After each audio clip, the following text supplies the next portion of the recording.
Salam, selamat malam teman-teman, saudara-saudara semua. Malam hari ini penyertaan Tuhan nyata dalam kehidupan kita. Oke. Yuk mari kita satukan hati kita berdoa. Bapa di surga, kami ucap syukur buat malam hari ini, buat kebaikan kasih setia Tuhan. Kami percaya malam hari ini juga Engkau senantiasa terus menyertai setiap kami ya Bapa. Kami rindu kuasa roh-Mu, urapan-Mu mengalir setiap kami. Memberikan kami hikmat pengertian dalam hati, jiwa, dan pikiran kami malam hari ini, dalam Bible Study malam hari ini. Berkati teman-teman kami yang belum sempat hadir, belum sempat masuk, mereka dalam setiap kegiatan atau aktivitas yang lain, Tuhan sertai mereka semuanya, sehingga mereka boleh merasakan damai sejahtera daripada Allah. Berkati kami malam hari ini yang ada dalam Bible Study ini, urapi hamba-Mu yang akan menyampaikan kebenaran firman-Mu ya Tuhan. Terima kasih dalam nama Tuhan Yesus. Haleluya.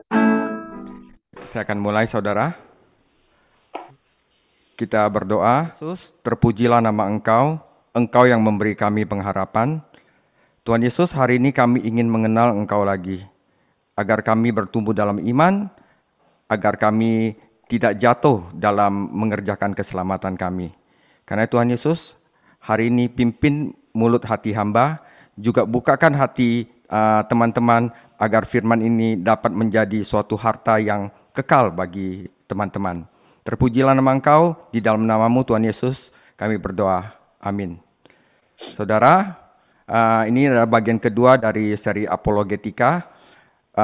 Tujuan dari pengajaran ini adalah biar iman kalian, iman saudara, Bapak Ibu lebih kuat lagi.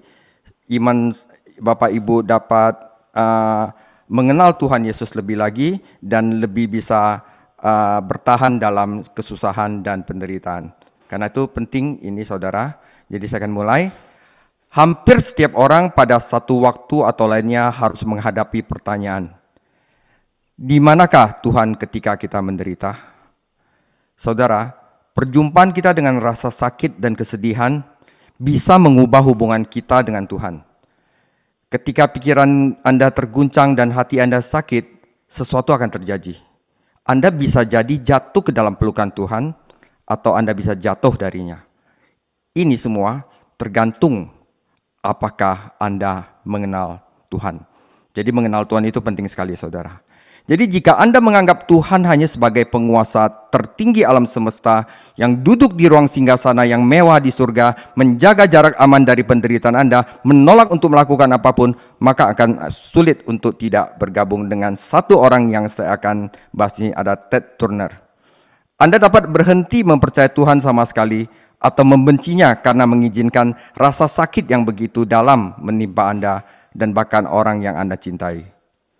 Namun, saudara, jika Anda mengenal Tuhan seperti yang kita lakukan hari ini, seperti Dia ingin kita mengenalnya, seperti yang dinyatakan di kayu salib Yesus, maka Anda akan tetap mempercayainya apapun yang terjadi, bahkan ketika Anda mengalami penderitaan dan menahan rasa sakit.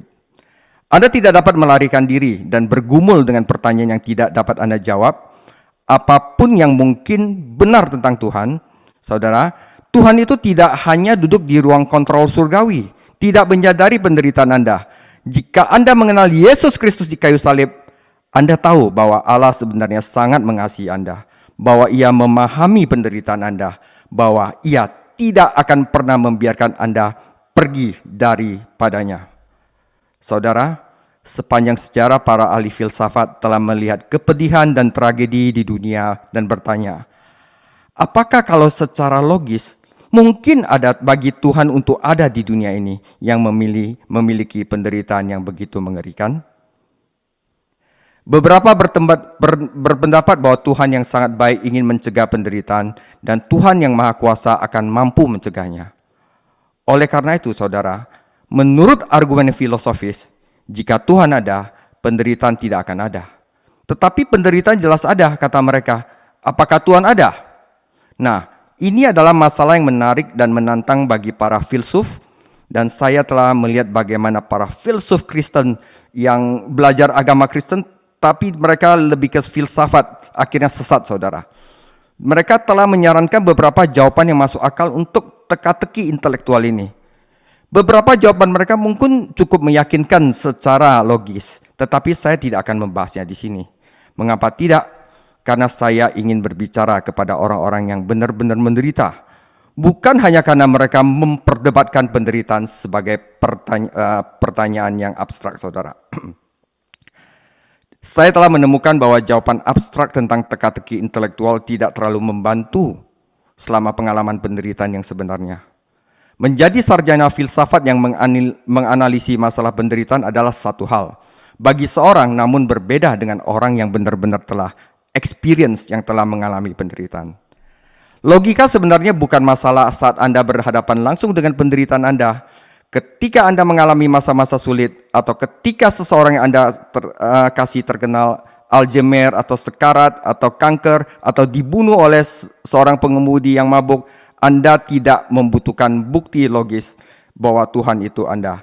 Anda ingin tahu di mana Tuhan saat kita menderita dan apa yang Dia lakukan. Saudara, Alkitab menunjukkan kepada kita setidaknya 4 cara penting keterlibatan Tuhan dalam penderitaan umatnya. Saudara, inilah topik hari ini. Yang pertama, Tuhan berbagi dalam penderitaan kita. Yang kedua, Tuhan berdaulat atas penderitaan kita. Yang ketiga, Dia menopang kita selama kita menderita. Dan yang keempat, Dia menyelamatkan kita dari penderitaan. Yang pertama, Tuhan berbagi dalam penderitaan kita. Beberapa orang tampaknya berpendapat bahwa Tuhan jauh dari penderitaan kita. Bagi mereka Tuhan itu seperti seorang jenderal atau raja yang terus mengirimkan pasukan-pasukannya ke garis depan tanpa mempedulikan berapa banyak korban yang jatuh. Dia tidak peduli berapa banyak pasukannya harus menderita selama mereka mencapai tujuannya. Sedangkan dia sendiri terlindungi di istana mewahnya di surga dari rasa sakit atau bahaya di markasnya yang aman dan nyaman. Nah, saudara, ada satu drama yang berjudul Long Silence memaksa kita untuk melihat kembali bagaimana kita berpikir tentang Tuhan. Di akhir zaman, miliaran orang tercerai-berai di dataran luas di hadapan tata Allah. Sebagian besar mundur dari cahaya cemerlang di depan mereka. Tetapi beberapa kelompok di dekat garis depan berbicara dengan panas, bukan dengan rasa malu yang mengerikan, tetapi dengan sikap berperang. Saudara, bisakah Tuhan menghakimi kita? Bagaimana Dia bisa tahu tentang penderitaan? Bentak seorang gadis berambut coklat muda. Ini di Long Silence ya. Dia merobek lengan bajunya memperlihatkan nomor tato dari kamp konsentrasi Nazi. Saudara, dia mengatakan, kami mengalami teror, pemukulan, penyiksaan, kematian. Di manakah Tuhan? Di kelompok lain seorang anak laki-laki menurunkan kerah bajunya. Bagaimana dengan ini? Dia menunjukkan luka bakar tali yang jelek. Digantung, bukan karena kejahatan, tetapi karena dia berkulit hitam. Di manakah Tuhan, katanya? Di kerumunan lain seorang siswi dengan muka hampir semuanya dengan luka bakar menatap dengan mata cemberut. Mengapa saya harus menderita? Gumannya, itu bukan salahku. Jauh di seberang dataran ada ratusan kelompok seperti ini. Masing-masing memiliki keluhan terhadap Tuhan atas kejahatan dan penderitaan yang Dia izinkan di dunianya. Betapa beruntungnya Tuhan tinggal di surga, di mana semuanya manis dan tenang, di mana tidak ada tangisan atau ketakutan, tidak ada kelaparan, kebencian, kata mereka. Apa yang Tuhan ketahui tentang semua yang terpaksa ditanggung manusia di dunia ini? Karena Tuhan menjalani kehidupan yang cukup terlindungi, kata mereka. Di tengah dataran mereka saling berkonsultasi. Akhirnya mereka siap untuk mempresentasikan kasus mereka. Seperti itunya agak pintar menurut mereka. Mereka bahkan mengatakan sebelum Tuhan dapat memenuhi syarat untuk menjadi hakim mereka, Dia harus menanggung apa yang telah mereka alami. Keputusan mereka adalah bahwa Tuhan harus dihukum untuk hidup di bumi sebagai manusia. Biarkan dia terakhir sebagai orang Yahudi. Biarkan dia dianggap gila oleh keluarganya sendiri. Biarkan dia dikhianati oleh teman terdekatnya. Biarkan dia menghadapi tuduhan palsu. Biarkan dia diadili oleh penguasa yang berprasangka buruk. Biarkan dia dihukum oleh hakim yang pengecut. Biarkan dia siksa. Akhirnya biarkan dia melihat apa artinya sendirian. Lalu biarkan dia mati. Biarkan dia mati agar tidak ada keraguan bahwa dia mati. Biarkan ada sejumlah saksi untuk memverifikasinya. Saat setiap pemimpin mengumumkan porsi hukumannya, gumaman persetujuan yang keras terdengar dari kerumunan orang yang berkumpul. Dan ketika yang terakhir selesai mengucapkan kalimat, ada keheningan yang panjang. Tidak ada yang mengucapkan sepatah kata pun. Karena tiba-tiba semua orang tahu bahwa Tuhan, yaitu Tuhan Yesus, telah menjalani hukumannya. Ini sumber dari John Stott tentang salib Kristus. Ini buku yang sangat bagus, saudara. Saya rekomendasikan untuk dibaca. Apapun yang tidak pernah kita pahami tentang Tuhan, satu hal yang tidak pernah bisa kita katakan bahwa Tuhan tidak tahu bagaimana rasanya menderita. Di kayu salib, kita menemukan Tuhan Yesus yang penderitanya melampaui apapun yang dapat kita bayangkan. Tuhan Yesus telah menderita dan mengalami kengerian neraka. Dia benar-benar ditinggalkan oleh Bapanya di surga. Dia berteriak, "Ya Tuhanku, ya Allahku, mengapa engkau meninggalkan aku?" Matius 27:46. Bahkan sebelum Yesus datang ke bumi, dia menanggung rasa sakit dunia. Allah ikut menanggung penderitaan umatnya. Saudara, jika kita mengatakan, di manakah Tuhan saat kita menderita? Dia ikut menanggung penderitaan kita. Bagian perjanjian lama dari Alkitab menjelaskan hal ini. Misalnya setelah menjelaskan penindasan yang dialami umat Allah karena dosa mereka. Hakim-Hakim 10:16, maka Tuhan tidak dapat lagi menahan hatinya melihat kesukaran mereka. Rasa sakit mereka adalah rasa sakit Tuhan. Dan dia tidak tahan lagi. Yesaya 63:9, dalam kesesakan mereka, bukan seorang duta atau utusan, melainkan ia sendirilah yang menyelamatkan mereka. Saudara, apakah Anda dapat menangkap itu? Dalam kesusahan mereka, Tuhan juga ikut tertekan. Ketika umat Allah menderita, Tuhan Yesus menderita bersama mereka. Itu benar di perjanjian lama, itu sangat benar di kayu salib, dan itu benar sepanjang zaman perjanjian baru, dan sampai hari ini juga. Suatu pengertian yang sangat berarti dan pasti bahwa Tuhan menderita bersama umatnya. Saulus dari Tarsus yang kemudian menjadi Rasul Paulus berkeliling menyiksa dan membunuh orang Kristen. Sampai suatu hari, Yesus menampakkan diri kepadanya dengan cahaya yang menyala dan berkata, "Akulah Yesus yang kamu aniaya." Ketika para pengikut Yesus dianiaya, sebenarnya Tuhan Yesus sendirilah yang dianiaya. Dia merasakan penderitaan mereka dan menyebut miliknya sendiri. Fakta bahwa Tuhan terus mengidentifikasi dengan penderitaan umatnya juga jelas dalam satu perumpamaan Yesus tentang penghakiman terakhir. Yesus berkata, "Aku lapar, aku haus, aku orang asing, aku butuh pakaian, aku sakit, aku di penjara." Dan kapan semua ini terjadi pada Yesus? Yaitu kapanpun itu terjadi pada umatnya yang paling hina. Jadi saudara, di mata Tuhan ketika umatnya menderita, menurut Alkitab, Tuhan berbagi penderitaan dengan umatnya, saudara. Tetapi Alkitab tidak hanya mengatakan bahwa Tuhan turut berbagi penderitaan kita. Ia juga menunjukkan, yang kedua, ia berdaulat atas penderitaan kita. Dia memegang kendali penuh, saudara. Kata berdaulat berarti Tuhan selalu bertanggung jawab. Wah, kalau Tuhan udah bertanggung jawab, kalian tidak usah khawatir lagi, saudara. Karena apa? Tuhan kita adalah Tuhan yang Maha Kuasa. Saudara, tidak ada peristiwa betapapun mengejutkan atau menyakitkan yang mengejutkan Tuhan. Tuhan memegang kendali dan dia dapat mengambil bahkan keadaan yang paling tragis dan menggunakannya untuk memajukan rencananya dan untuk meningkatkan karakter kita. Beberapa orang tampaknya berpikir bahwa sebagian besar dari apa yang salah dengan dunia berada di luar kendali Tuhan. Tuhan itu sangat baik, saudara. Maha baik malah. Dan dia sedih melihat penderitaan kita. Tapi terkadang dia tidak bisa berbuat banyak, kata mereka. Tuhan sama frustasi dan marahnya dengan situasi seperti siapapun. Tetapi kata mereka, dia tidak memiliki kekuatan untuk mengubahnya. Salah satu pemikir terkemuka, Elie Wiesel, menanggapi gambaran tentang Tuhan dengan mengatakan, jika dia adalah Tuhan, mengapa dia tidak mengundurkan diri dan membiarkan seorang lebih kompeten untuk menggantikannya? Saudara, menurut Alkitab, apapun alasan penderitaan itu bukan Allah terlalu lemah untuk mencegahnya. Allah berdaulat atas segala sesuatu, termasuk penderitaan. Dia memegang kendali bahkan dalam keadaan yang paling mengerikan. Salib, Yesus membuktikannya. Yesus mati di kayu salib bukan karena Allah tidak berdaya untuk mencegah kematiannya. Alkitab mengatakan bahwa Yesus diserahkan untuk disalibkan berdasarkan maksud dan rencana Allah sebelumnya. Ketika musuh-musuh Yesus menyiksa dan membunuhnya, kata kitab suci, mereka melakukan apa yang telah diputuskan, yang telah direncanakan oleh kuasa dan kehendak Allah sebelumnya. Tuhan memegang kendali dan Yesus menjalani penderitaan, mengetahui bahwa Tuhan berdaulat. Di dalam kedaulatannya, Tuhan menggunakan mengalami ketidakadilan yang paling mengerikan yang pernah dikenal dunia, yaitu penyaliban putranya sendiri. Untuk apa, saudara? Membawa keselamatan dunia. Dan jika dari sesuatu yang begitu mengerikan dia dapat membawa keselamatan dunia, kita dapat yakin bahwa dia juga berdaulat atas penderitaan kita.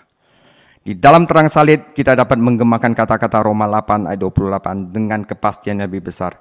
Kita tahu bahwa dalam segala hal, yaitu penderitaan yang paling menyakitkan sekalipun, Allah bekerja untuk kebaikan bagi mereka yang mengasihi Dia, yang telah dipanggil sesuai dengan rencananya. Itu tidak berarti kita sepura-pura menikmati penderitaan kita, saudara. Atau kita menderita, bukan, saudara. Atau berpikir bahwa Tuhan adalah penyebab langsung dari semua itu. Tetapi kita dapat mengharapkan Tuhan menggunakan hal yang paling buruk sekalipun untuk menghasilkan sesuatu yang paling baik. Kita mungkin tidak selalu mengetahui atau mengerti apa tujuan Tuhan, tetapi kita dapat yakin bahwa Dia memegang kendali setiap saat. Tuhan berdaulat bahkan atas penderitaan kita, dan Dia menggunakannya untuk melayani tujuannya dan dalam kehidupan umatnya. Jadi kita udah tenang, saudara, ya, kalau kita tahu ini. Dan yang ketiga, Tuhan menopang kita saat penderitaan kita. Di manakah Tuhan saat kita menderita? Dia telah berbagi penderitaan kita, Dia berdaulat atas penderitaan kita, dan Dia menopang kita selama penderitaan kita. Tuhan berjanji bahwa Dia akan menopang, mendukung, dan membawa umatnya melewati masa-masa sulit. Saudara mengetahui hal ini, kita tidak akan takut, saudara, untuk penderitaan, karena kita tahu Tuhan ada di dalam kita, bersama kita. Di dalam Alkitab Tuhan berkata, Yesaya 46 ayat 3, "Dengarkanlah aku, hai kaum keturunan Yakub, hai semua orang yang masih tinggal dari keturunan Israel, hai orang-orang yang kudukung dari mana? Sejak dari kandungan, hai orang-orang yang kujunjung sejak dari rahim. Sampai masa tuamu, saudara, sampai masa tuamu aku tetap Dia, dan sampai masa putih rambutmu aku menggendong kamu. Aku telah melakukannya dan mau menanggung kamu terus. Aku mau memikul kamu dan menyelamatkan kamu. Kepada siapakah kamu hendak menyamakan aku? Hendak membandingkan dan mengumpamakan aku sehingga kami sama?" Saudara, Tuhan pengen menanggung kita, tetapi Dia mau kita itu bergantung hanya kepada Dia, saudara. Satu-satunya, nggak ada yang lain. Nah, gitu. Saya mau bercerita tentang cerita kecil berjudul Jejak Kaki, saudara. Suatu malam seorang pria bermimpi. Dia berjalan di sepanjang pantai bersama Tuhan. Di seberang langit terpampang adegan-adegan dari hidupnya. Untuk setiap adegan dia melihat 2 jejak kaki di pasir. 1 jejak adalah miliknya, yang lain adalah milik Tuhan. Melihat kembali ke jejak kaki, dia memperhatikan bahwa berkali-kali dalam hidupnya hanya ada 1 jejak kaki, dan ini selalu terjadi pada saat-saat terendah dan yang paling menyedihkan dalam hidupnya. Itu sangat mengganggunya, jadi dia berbicara kepada Yesus tentang hal ini. "Tuhan, Engkau berkata bahwa jika aku memberikan hidupku kepadamu sepenuhnya, Engkau akan berjalan bersamaku sepanjang jalan. Tetapi saya melihat bahwa saat-saat yang paling tersulit dalam hidup saya sangat membutuhkan Anda, dan Anda meninggalkan saya untuk berjalan sendirian." Ya, juru selamat itu menjawab, "Anakku yang terkasih, aku tidak akan pernah meninggalkanmu. Di saat-saat yang paling mengerikan di mana Anda melihat ada 1 jejak kaki saya, saat itulah saya sedang menggendong Anda." Alkitab berkata, Ulangan 33 ayat 27, "Allah yang abadi adalah tempat perlindunganmu, dan di bawahmu ada lengan-lengan yang kekal. Ia mengusir musuh dari depanmu dan berfirman, punahkanlah." Tuhan berkata kepada Yosua dan setiap kita, Yosua 1 ayat 5, "Demikianlah aku akan menyertai engkau. Aku tidak akan membiarkan engkau dan tidak akan meninggalkan engkau." Mazmur 23 ayat 4, "Sekalipun aku berjalan dalam lembah kekelaman, aku tidak takut bahaya, sebab engkau besertaku, gadamu dan tongkatmu, itulah yang menghibur aku." Karena Yesus sendiri yang menanggung penderitaan dengan ditinggalkan oleh Bapa surgawinya, karena itu berseru, "Ya Tuhanku, Tuhanku, mengapa engkau meninggalkan aku?" Maka mereka yang percaya kepada Yesus tidak akan pernah ditinggalkan oleh Tuhan. Tuhan ada di sana untuk menggendong dan menopang kita, dan bahkan ketika kita tampak benar-benar ditinggalkan, saudara, anugerah Allah cukup untuk menopang kita. Firman Tuhan berkata. Dan yang keempat adalah Tuhan pada akhirnya akan menyelamatkan kita dari penderitaan. Di manakah Tuhan saat kita menderita? Dia telah berbagi penderitaan kita, Dia berdaulat atas penderitaan kita, Dia menopang kita melewati penderitaan kita, dan yang tak kalah pentingnya, Dia akan menyelamatkan kita dari penderitaan. Di sini sekali lagi salib Yesus menjadi fokus pengharapan kita, seperti yang dikatakan Alkitab dalam Ibrani 12 ayat 2. Marilah kita melakukannya dengan mata yang tertuju kepada Yesus, yang memimpin kita dalam iman, dan yang membawa iman kita itu kepada kesempurnaan, yang dengan mengabaikan kehinaan, tekun memikul salib, ganti sukacita yang disediakan bagi Dia, yang sekarang duduk di sebelah kanan tahta Allah. Ingatlah selalu akan Dia, saudara-saudaraku, yang tekun menanggung bantahan yang sehebat itu terhadap dirinya, dari pihak orang-orang berdosa, supaya kamu jangan menjadi lemah dan putus asa. Tuhan Yesus memikul salib demi sukacita yang ada di depannya, dan Dia tahu Dia akan menang pada akhirnya, dan Dia mau kita tahu bahwa kita akan menang pada akhirnya. Penderitaan segera digantikan oleh kemuliaan kebangkitan. Pada Paskah, Yesus bangkit untuk hidup dalam tubuhnya yang mulia dan abadi, dan suatu hari semua umatnya, bahkan seluruh ciptaan akan ikut serta dalam kemenangannya atas penderitaan dan kematian. Mereka akan menjadi umatnya, kata Alkitab. Allah sendiri akan menyertai mereka dan menjadi Allah mereka. Yesaya 51 ayat 11, maka orang-orang yang dibebaskan Tuhan akan pulang dan masuk ke Sion dengan sorak-sorai, sedang sukacita abadi meliputi mereka. Kegirangan dan sukacita akan memenuhi mereka, duka dan keluh akan menjauh.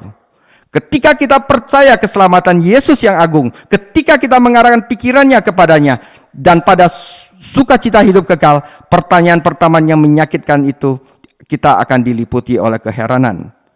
Kita mungkin tidak dapat menjawab semua pertanyaan kita tentang penderitaan, tetapi kita dapat menggemakan penulis Alkitab yang mengatakan, yaitu Paulus dalam Roma 8 ayat 18, sebab aku yakin penderitaan zaman ini tidak dapat dibandingkan dengan kemuliaan yang akan dinyatakan kepada kita.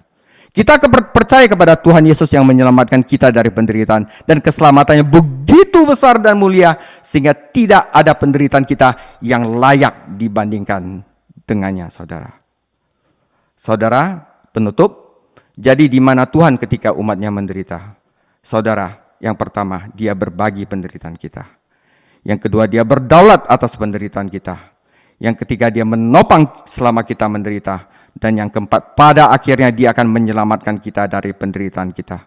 4 kebenaran besar ini tidak akan menjawab pertanyaan kita. Kita mungkin tidak tahu alasan pasti di balik penderitaan kita, dan kita mungkin tidak tahu sampai kapan penderitaan itu akan berlanjut. Namun, apapun yang tidak kita ketahui, kita dapat cukup mengetahui dari Alkitab untuk memastikan bahwa Tuhan Yesus layak untuk kita percayai. Bahkan ketika kita tidak mengerti segalanya, kita cukup mengerti untuk mengetahui bahwa di kayu salib kita telah bertemu dengan Tuhan Yesus, dapat kita percayai. Terpujilah nama Tuhan Yesus. Amin. Saudara, demikian paparan singkat saya tentang di manakah Tuhan saat kita menderita. Kita akan lanjutkan di minggu depan, mengapa Tuhan bersembunyi, mengapa Dia tidak menampakkan diri dan menghapus semua keraguan-raguan. Tuhan Yesus memberkati. Terima kasih Tuhan Yesus, terima kasih Bapa di surga, terima kasih Roh Kudus. Kami percaya bahwa Engkau Allah ada untuk bagi kami semuanya.